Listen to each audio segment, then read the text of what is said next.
So, the Trump administration recently released a comprehensive strategy for cybersecurity. And here's what EDUCAUSE members need to know. In March 2026, the White House released what's called President Trump's Cyber Strategy for America. The strategy document outlines six priority areas, known as the pillars of action, for how the federal government plans to tackle cybersecurity threats. The pillars cover a lot of ground. One of the pillars explicitly states the administration's intent to shape adversary behavior, and for the first time, it states that this will be done through offensive as well as defensive cyber operations.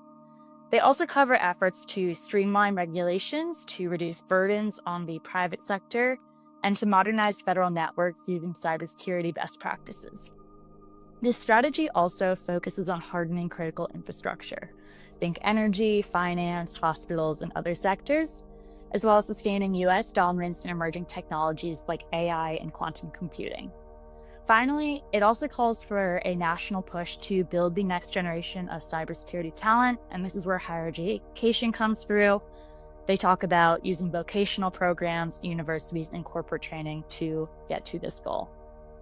Around the same time that the strategy was released, President Trump signed an executive order titled Combating Cybercrime, Fraud, and Predatory Schemes Against American Citizens. The new order directs federal agencies to crack down on ransomware, phishing, and financial fraud, and it establishes a new operational cell to coordinate those efforts across the government. Importantly, both the strategy and the executive order emphasize the administration's broader strategy to utilize private sector capabilities to complement government action.